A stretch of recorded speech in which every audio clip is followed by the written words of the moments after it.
Part 1. Chapter 1. When the letter came, I was out in the fields, binding up my last sheaf of wheat with hands that were shaking so much I could hardly tie the knot. It was my fault we'd had to do it the old-fashioned way, and I'd be damned if I was going to give up now. I had battled through the heat of the afternoon, blinking away the patches of darkness that flickered at the sides of my vision. And now it was nightfall, and I was almost finished. The others had left when the sun set, calling goodbyes over their shoulders, and I was glad. At least now I was alone and didn't have to pretend I could work at the same pace as them. I kept going, trying not to think about how easy it would have been with the reaping machine. I'd been too ill to check the machinery. Not that I remembered much. Between the flashes of lucidity, the summer was nothing but echoes and ghosts and dark, aching gaps. And no one else had thought to do it either. Every day, I stumbled on some chore that hadn't been done. Pa had done his best, but he couldn't do everything. Because of me, we'd be behind all year. I pulled the stems tight round the waist of the sheaf and stacked it against the others. Done. I could go home now. But there were shadows, pulsing and spinning around me, deeper than the blue-violet dusk, and my knees were trembling. I dropped into a crouch, catching my breath at the pain in my bones. Better than it had been. Better than the splintery, sickening spasms that had come unpredictably for months. But still I felt as brittle as an old man. I clenched my jaw. I was so weak I wanted to cry, but I wasn't going to. I'd die first, even if the only eye on me was the full, fat, harvest moon. Emmett? Emmett? It was only Alta, winding her way through the stooks towards me, but I pushed myself to my feet and tried to blink the giddiness away. Above me, the sparse stars slid one way and then the other. I cleared my throat. Here. Why didn't you get one of the others to finish? Ma was worried when they came back down the lane and you weren't with... She didn't need to be worried, I'm not a child. My thumb was bleeding where a sharp stalk had pierced the skin. The blood tasted of dust and fever. Alta hesitated. A year ago, I'd been as strong as any of them. Now she was looking at me with her head on one side, as if I was younger than she was. No, but... I wanted to watch the moon rise. Of course you did. The twilight softened her features, but I could still see the shrewdness in her gaze. We can't make you rest if you don't care about getting well. You sound like her, like Ma. Because she's right. You can't expect to snap back as if nothing's happened, not when you were as ill as you were. Ill. As if I'd been languishing in bed with a cough, or vomiting, or covered with pustules. Even through the haze of nightmares, I could remember more than they realised. I knew about the screaming, and the hallucinations, the days when I couldn't stop crying, or didn't know who anyone was. The night when I broke the window with my bare hands. I wished I had spent days shitting my guts helplessly into a pot. It would have been better than still having marks on my wrists where they'd had to tie me down. I turned away from her and concentrated on sucking the cut at the base of my thumb, worrying at it with my tongue until I couldn't taste blood anymore. Please, Emmett, Alta said, and brushed the collar of my shirt with her fingers. You've done as good a day's work as anyone. Now will you come home? All right. A breeze lifted the hairs on the back of my neck. Alta saw me shiver and dropped her eyes. What's for dinner then? She flashed her gappy teeth in a grin. Nothing if you don't hurry up. Fine. I'll race you back. Challenge me again when I'm not wearing stays. She turned away, her dusty skirts flaring about her ankles. When she laughed, she still looked like a child, but the farmhands had already started sniffing round her. In some lights now, she looked like a woman. I trudged beside her, so exhausted I felt drunk. The darkness thickened, pooling under the trees and in hedges, while the moonlight bleached the stars out of the sky. I thought of cold well water, clear as glass, with tiny green flecks gathering at the bottom. Or, no, beer, grassy and bitter, the colour of amber, flavoured with Pa's special blend of herbs.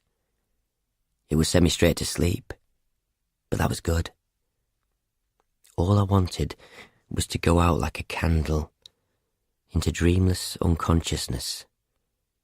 No nightmares, no night terrors, and to wake in the morning to clean, new sunlight. The clock in the village struck 9 as we went through the gate in the yard. I'm famished, Alta said. They sent me out to find you before I could... My mother's voice cut her off. She was shouting. Alta paused while the gate swung close behind us. Our eyes met. A few fragments of words drifted across the yard.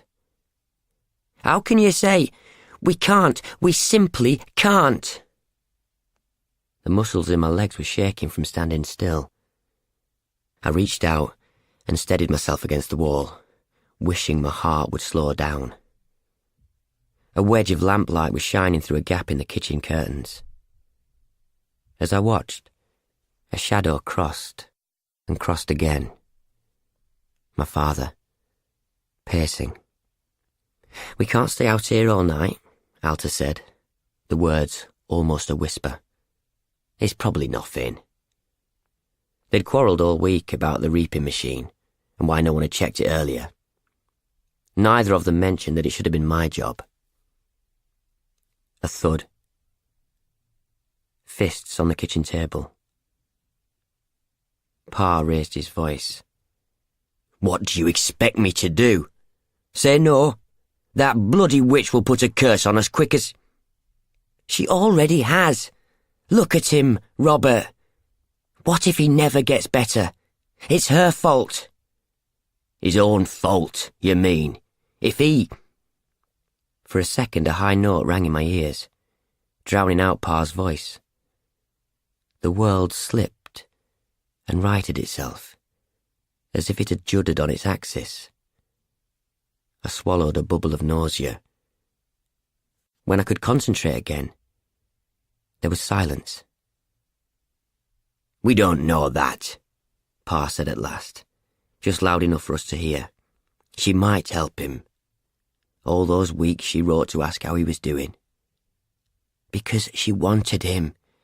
No, Robert, no. I won't let it happen. His place is here with us, whatever he's done. He's still our son.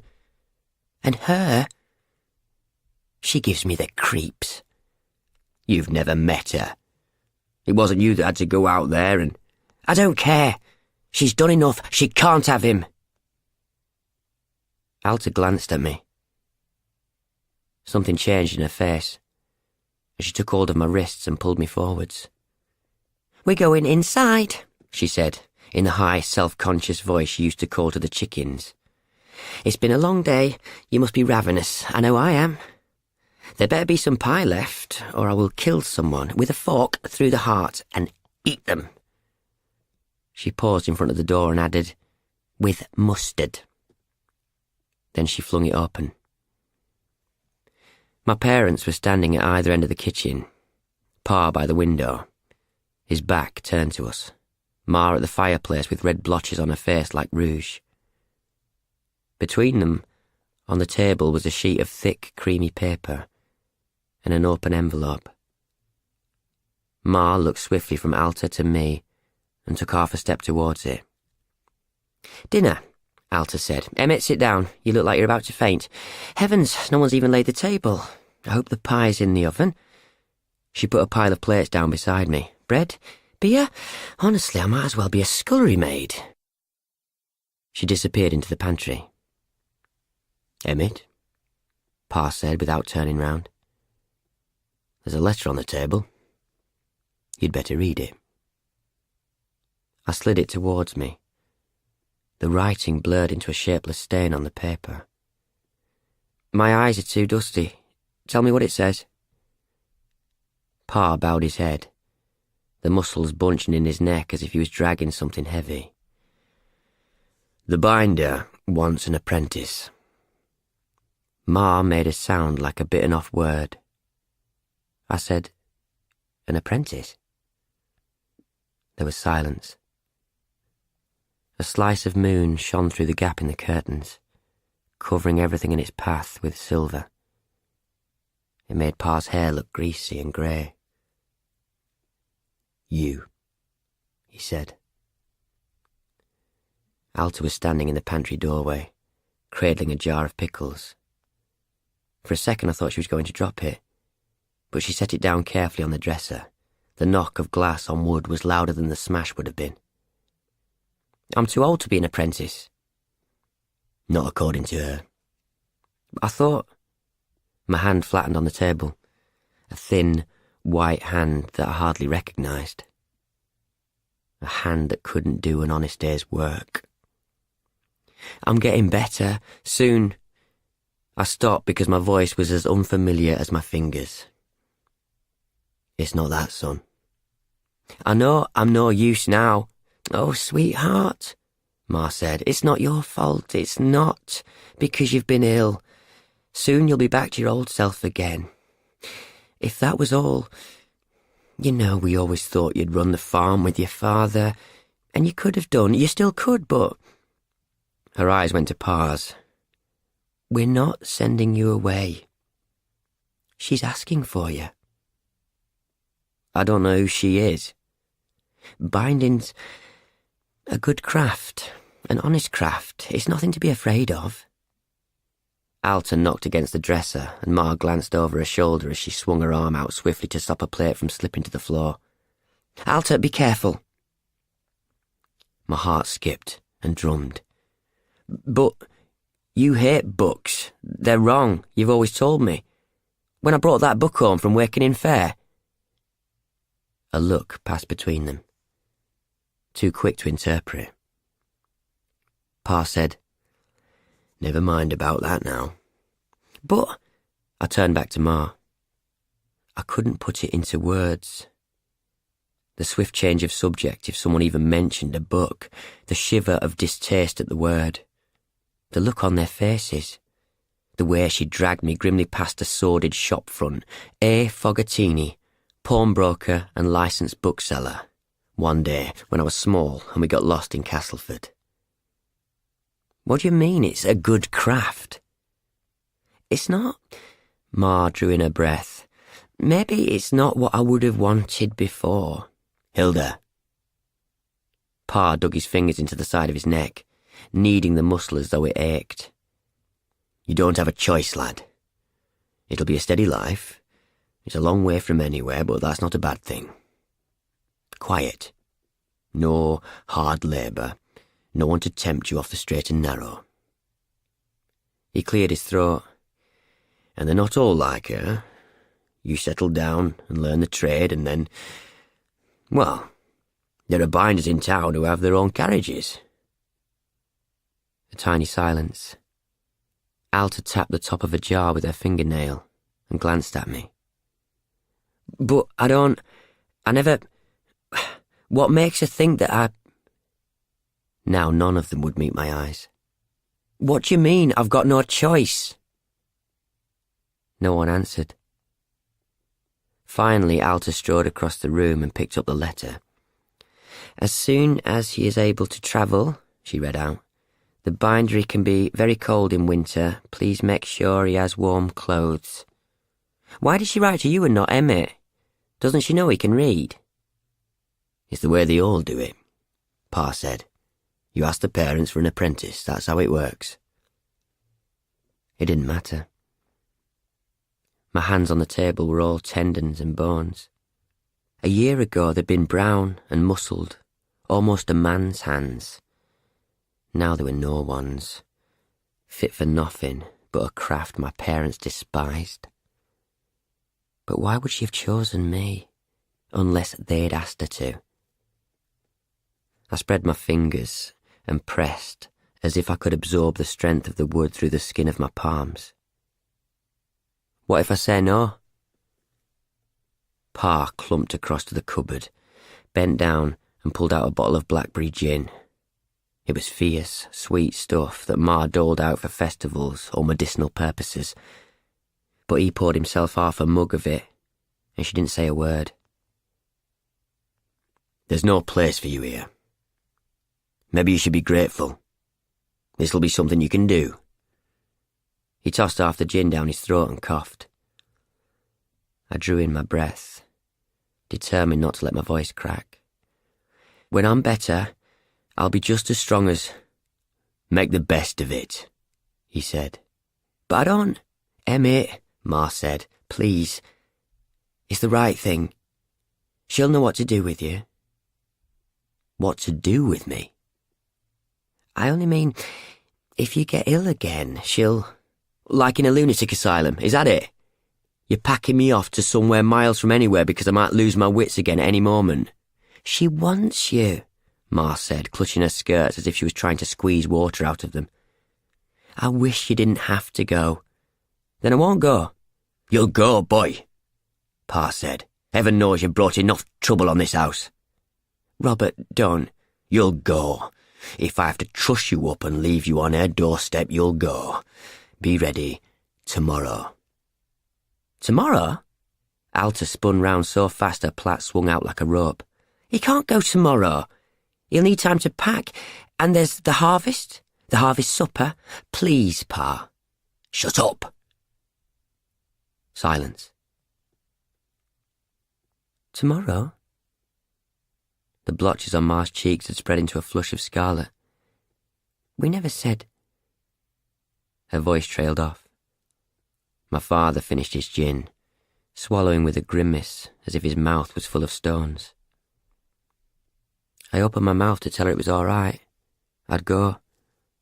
They wouldn't have to worry about me any more. But my throat was too dry from the reaping. A few more days, Robert. The other apprentices don't go until after the harvest, and he's still not well. A couple of days. They're younger than he is, and he's well enough to travel if he did a day in the fields. Yes, but... She moved towards him and caught his arm so that he couldn't turn away. A little more time. For pity's sake, Hilda. He made a choking sound and tried to wrench himself away. Don't make this any harder. You think I want to let him go? You think that after we tried so hard, fought to keep a pure house, you think I'm proud of it? When my own father lost an eye marching in the crusade? Ma glanced at Alta and me, not in front of... What does it matter now? He wiped his forearm across his face. Then with a helpless gesture he flung the mug to the floor. It didn't break. Alta watched it roll towards her and stop.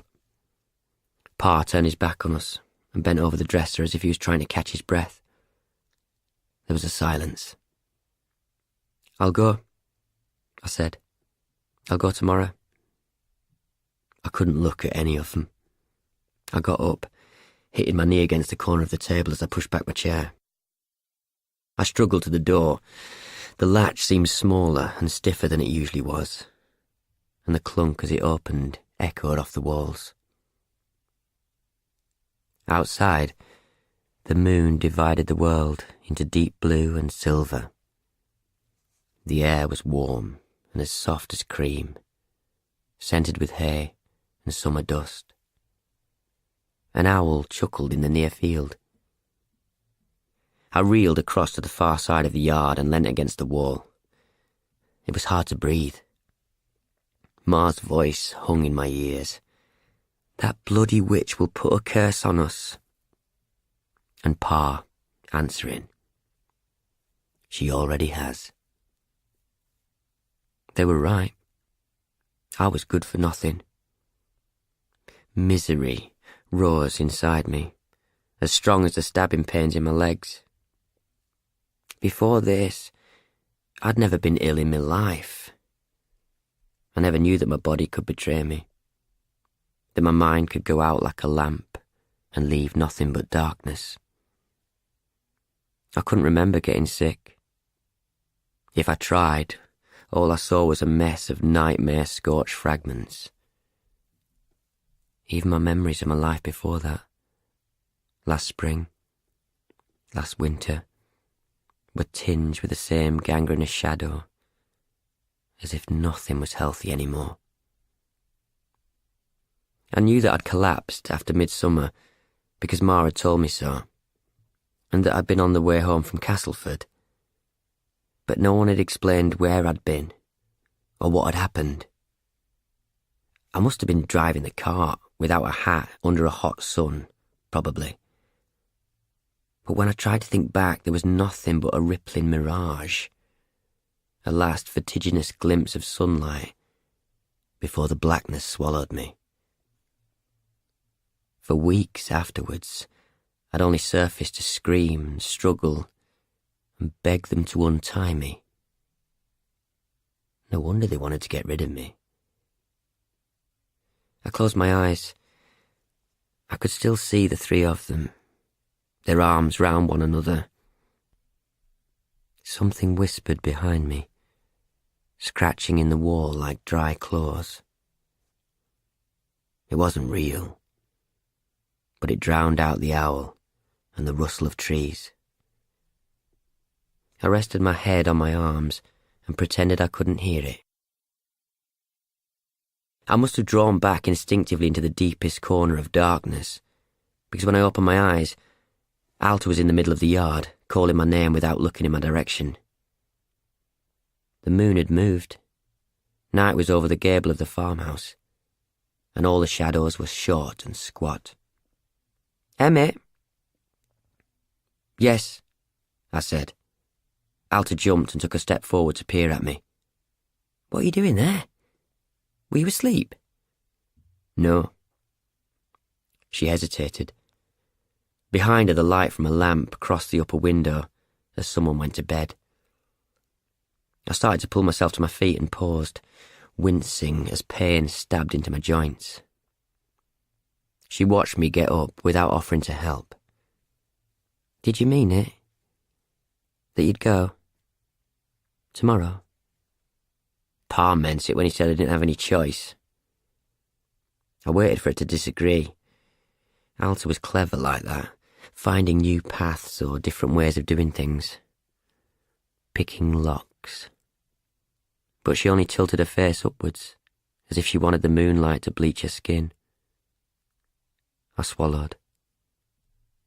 The stupid dizziness had come back, suddenly, dragging me one way and then another, and I swayed against the wall and tried to catch my breath. "Emmett, are you all right?" She bit her lip. "No, of course not. Sit down." I didn't want to obey her, but my knees folded of their own accord. I closed my eyes and inhaled the night smells of hay and cooling earth, the overripe sweetness of crushed weeds, and a rank hint of manure. Alta's skirts billowed and rustled as she sank down beside me. I wish you didn't have to go. I raised one shoulder without looking at her and let it drop again. But maybe it's the best thing. How can it be? I swallowed, trying to fill the crack in my voice. All right, I understand. I'm no use here. You'll all be better off when I'm... wherever she is, this binder. Out on the marshes, on the Castleford Road. Right. What would the marshes smell of? Stagnant water, rotting reeds, mud. Mud. that swallowed you alive if you went too far from the road and never spat you back. How do you know so much about it? Ma and Pa are only thinking about you. After everything that's happened, you'll be safe there. That's what Ma said. A pause. She began to gnaw at her thumbnail. In the orchard below the stables, a nightingale gurgled and then gave up. You don't know what it's been like for them, Emmett. Always afraid. You owe them some peace. It's not my fault I was ill. It's your fault you... She huffed out her breath. No, I know, I didn't mean... Just that we all need... Please don't be angry. It's a good thing. You'll learn a trade. Yes, making books. She flinched. She chose you. That must mean... What does it mean? How can she have chosen me when she's never even seen me?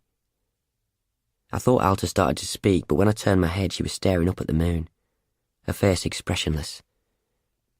Her cheeks were thinner than they had been before I got ill, and the skin under her eyes looked as if it had been smudged with ash. She was a stranger, out of reach. She said, as if it was an answer, I'll come and see you whenever I can. I let my head roll back until I felt the stone wall against my skull. They talked you round, didn't they? I've never seen Pa like that, she said. So angry. I have, I said. He hit me once. Yes, she said. Well, I suppose you... She stopped. When I was small, I said, you weren't old enough to remember. It was the day of the Wakening Fair. Oh. When I glanced up, her eyes flickered away. No, I don't remember that. I bought... There was a man selling books. I could recall the clink of my errand money in my pocket that day. 6pence in farthings, so bulky they bulged through my trousers, and the heady, carefree feeling of going to Wakening Fair and slipping away from the others, wondering what I'd buy. I'd wandered past the meat and chickens, the fish from Coldwater, and the patterned cottons from Castleford, paused at the sweetmeat stall, and then turned towards another a little further away, where I caught a glimpse of gold and rich colours. It was hardly a stall at all, only a trestle table, guarded by a man with restless eyes, but it was piled high with books. It was the first time I'd seen them. I didn't know what they were. That curious, wary expression was on Alta's face again. You mean? Forget it. I didn't know why I was telling her. I didn't want to remember. But now I couldn't stop the memory unfolding. I thought they were boxes. Small gilt and leather chests to hold things like Ma's best silver or Pa's chessmen. I'd sauntered over, jingling my money, and the man had glanced over both shoulders before he grinned at me. Ah, what a golden-haired little prince. Come for a story, young sir. A tale of murder or incest, shame or glory, a love so piercing it was best forgotten, or a deed of darkness. You've come to the right man, young sir. These are the creme de la creme. These will tell you true and harrowing tales, violent and passionate and exciting. Or, if it's comedy you're after, I have some of those too. Rarest of all, the things people get rid of. Have a look, young sir. Cast your eyes over this one, bound by a master in Castleford years ago. I hated the way he called me young sir, but the book fell open as he passed it to me, and I couldn't give it back. As soon as I saw the writing on the pages, I understood. This was lots of pages all squashed together, like letters. Lots of letters, only in a better box. And a story that went on and on. How much is it? Ah, that one, young sir. You have wonderful taste for a young'un. That's a special one. A real adventure story. Sweeps you off your feet like a cavalry charge. 9p for it. Or 2 for a shilling. I wanted it.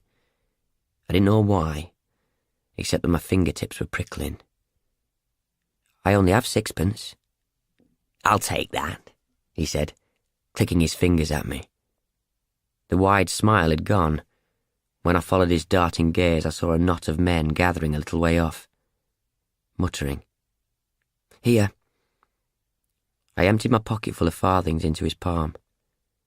He let one drop, but he was still staring at the men and didn't stoop to pick it up. Thank you. I took the book and hurried away, triumphant and uneasy.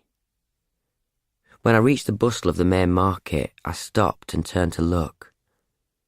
The group of men was advancing on the man's stall as he threw the books frantically into the battered little cart behind him. Something warned me not to stare. I ran home, holding the book through my shirt cuff so that I didn't stain the cover with my sweaty fingers. I sat on the barn steps in the sun. No one would see me. They were still at the fair. And examined it. It wasn't like anything I'd ever seen. It was a deep, heavy red, patterned with gold, and it was as soft to the touch as skin. When I opened the cover, the scent of must and wood rose up as though it hadn't been touched for years. It sucked me in. It was set in an army camp in a foreign country, and at first it was confusing, full of captains and majors and colonels, arguments about military tactics and a threat of court-martial. But something made me go on reading. I could see it. Every detail. I could hear the horses and the snap of wind against the canvas, feel my own heart quicken at the smell of gunpowder. I stumbled on, absorbed in spite of myself. And slowly I understood that they were on the eve of a battle, that the man in the book was a hero. When the sun rose, he was going to lead them to a glorious victory, and I could feel his excitement, his anticipation. I felt it myself. What in hell's name are you doing? It broke the spell. I clambered instinctively to my feet, blinking through the haze. Pa, and the others behind him. Ma with Alta on her hip. Everyone back from the fair already. Already? But it was getting dark. Emmett, I asked what you were doing. But he didn't wait for an answer before he plucked the book away from me. When he saw what it was, his face hardened. Where did you get this? A man, I wanted to say, just a man at the fair. He had dozens and they looked like boxes of jewels in leather and gold. But when I saw Pa's expression, something shriveled in my voice box, and I couldn't speak. Robert, what? Ma reached for it and then pulled away as if it had bitten her. I'll burn it. No! Ma let Alta slip, staggering to the ground, and stumbled forward to catch Pa's arm. No! How could you? Bury it. It's old, Hilda. They'd all be dead years ago. You mustn't, just in case. Get rid of it, throw it away. For someone else to find. You know you can't burn it. For a moment they stared at each other, their faces strained. Bury it, somewhere safe. At last Pa gave a brief, curt nod. Alta gave a hiccup and started to whimper. Pa shoved the book at one of the farmhands. Here, package this up. I'll give it to the gravedigger. Then he turned back to me. Emmett, he said, don't ever let me see you with a book again. You understand? I didn't. What had happened? I'd bought it, I hadn't stolen it. But somehow I had done something unforgivable. I nodded, still reeling from the visions I'd seen. I'd been somewhere else. In another world. "Good. You remember that," Pa said. Then he hit me. "Don't ever let me see you with a book again." But now they were sending me to the binder, as though whatever danger Pa had warned me against had been replaced by something worse. As though now I was the danger. I looked sideways. Alta was staring down at her feet. No, she didn't remember that day. No one had ever spoken about it again. No one had ever explained why books were shameful. Once at school someone had muttered something about old Lord Kent having a library, but when everyone snickered and rolled their eyes, I didn't ask why that was so bad. I'd read a book. Whatever was wrong with him, I was the same. Under everything, deep inside me, the shame was still there. And I was afraid. It was a creeping, formless fear, like the mist that came off the river. It slid chilly tendrils round me and into my lungs. I didn't want to go anywhere near the binder, but I had to. "Alta, I have to go in," she said, leaping to her feet. "You better go up too. You have to pack and it's a long way to go tomorrow, isn't it?" "Good night." She scampered away across the yard, fiddling with her plait all the way so I couldn't glimpse her face. By the door she called again. "See you tomorrow," without looking round. Maybe it was the echo off the stable wall that made it sound so false. Tomorrow. I watched the moon until the fear grew too big for me. Then I went to my room and packed my things.